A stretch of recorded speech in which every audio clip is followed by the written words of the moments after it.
Welcome, Dr. Sasan Sequoia. My name is David Castro Aguirre. The research paper that I decided to analyse for assignment 1 is Putting Quality in Project Risk Management, Understanding Variation by Lawrence P. Leach.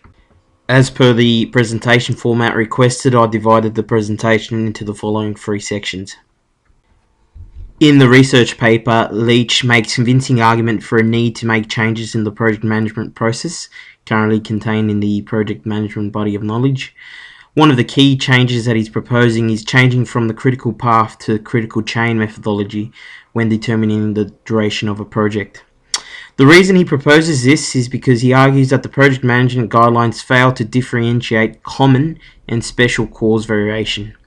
And because project managers lack to understand and don't differentiate between these causes or variations, they tend to react when there are variations in the project, hence degrading the project performance and decreasing the success of the project itself.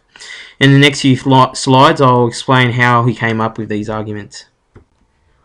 One of the literatures that Leach uses to back up his argument is the scientific perspective of Dr. Walton Shohart. Dr. Shohart was the developer of control charts and the founder of continuous cycle of process improvement.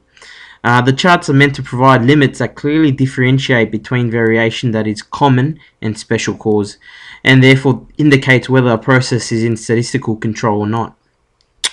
And because task estimating and many task performance processes in a project are subject to statistical control, Leach uses Dr. Shohart's concept to indicate that managers should only react to variations that demonstrate special cause and to remove special cause from the project management process. This therefore would improve the project performance, since there will be a higher degree of predictability when a system process is in a state of statistical control. The other literature that Leach uses is of Dr. Edward Deming. Dr. Deming expanded on Dr. Shohart's work and is actually known for his theory of profound knowledge. Profound knowledge is actually a system to help management do a better job of observing, understanding, and improving processes. He included understanding of variation as one of his 4 points on profound knowledge. In the paper, Leach uses Deming's funnel experiment as a methodology to provide some understanding of variation. The experiment comprises of a target on the floor, a funnel on a movable stand, and a marble to drop through the funnel. The aim of the funnel system is to cause a marble to land on the center of the target. For a project, the target is the committed project completion date and time. The experiment basically aims to show how project managers carefully monitor task performance, and when the critical path changes, management usually shifts focus to the new critical path. The methodology therefore aims to show that it is a serious mistake treating a common cause variation as if it was a special cause variation, and that there needs to be a means to separate common cause variation from special cause variation before you take action to improve project performance. Dr. Deming therefore argued management's function is to improve the system while avoiding 2 mistakes. Mistake 1, treating common cause as if it was special cause variation, and mistake 2 was treating special cause as if it was common cause variation. Dr. Deming called mistake 1 as tampering and emphasized that making changes in response to common variation would only make the system perform worse when the system is already in statistical control.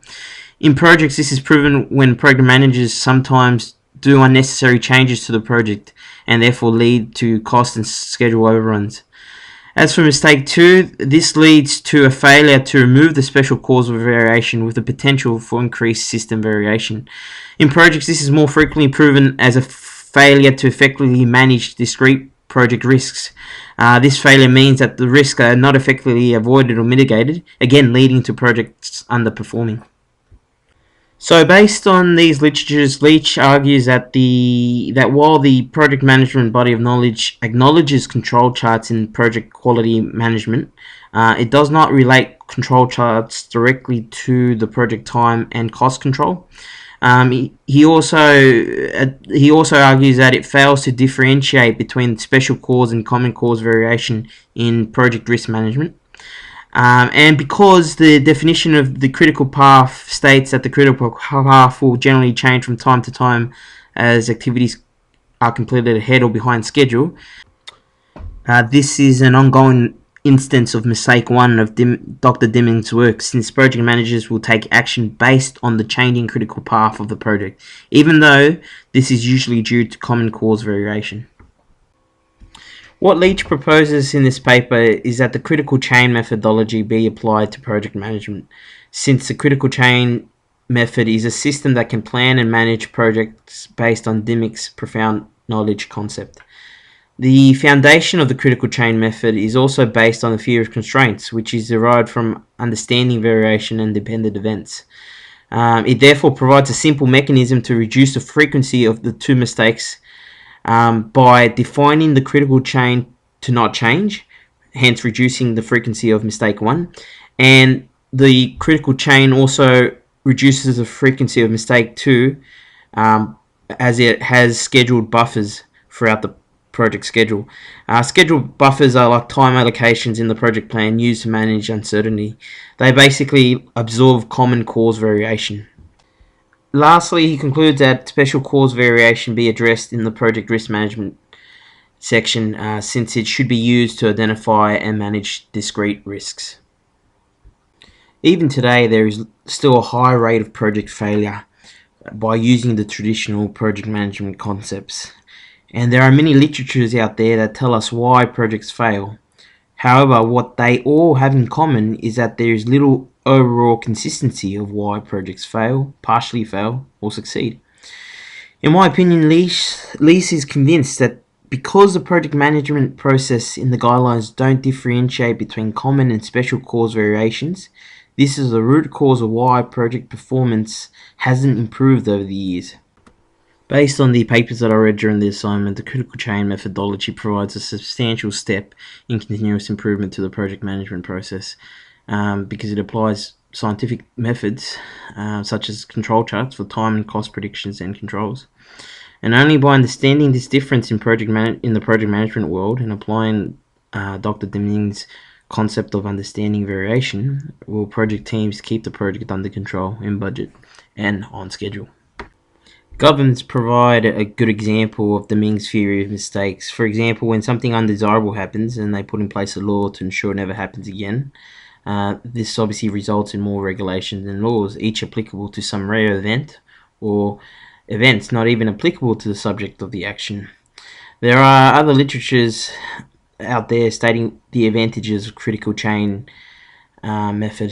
Some advantages that I read include the critical chain method includes resource dependencies and does not change during the project execution. The method also seeks to change project team behavior by encouraging team members to report early completion of activities and eliminating multitasking. The other advantage is that the theory also uses other proven theory tools to improve project performance, such as the theory of constraints, common cause variation, and even the statistical laws governing common cause variation. And lastly, the critical chain method introduces a pooling of buffers so that early completion of tasks will result in early beginning of the next task, and the resource buffer guarantees the availability of resource to the critical task, something which the current critical path method does not do. Even though critical chain methodology has proven to be a very effective methodology for a wide range of projects, it is not embraced by project managers since it requires changing established processes, particularly in regards to the management of project buffers and resource constraints.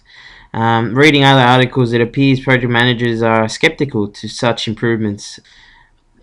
Like any other innovation approach, it faces a series of obstacles. Firstly, it faces a simple lack of awareness. It also faces the lack of understanding. A third obstacle could be the sufficient courage or courtesy to apply the new methodology.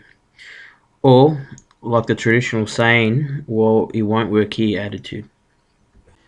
As I browsed the net, I found many success stories that organisations have had by applying the critical chain method.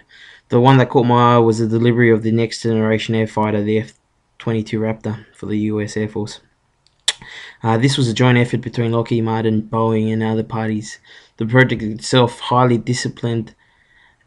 required highly disciplined cooperation and coordination between diverse teams. Because of other projects that have had being delivered late, the US Air Force were looking for a new way to overcome this obstacle. And when the methodology was first applied to the flight testing and still coding phase of the project resulted in a 48% reduction in time. Following the success, the methodology was slowly rolled in and led to a culture shift as to how new projects are tackled in the Air Force. Other project success stories include NASA, who used it to change the way its workforce worked within projects, and Radian, who used the method to accelerate the implementation of Six Sigma into their organization. The result was that they completed the project within half of the original predicted time.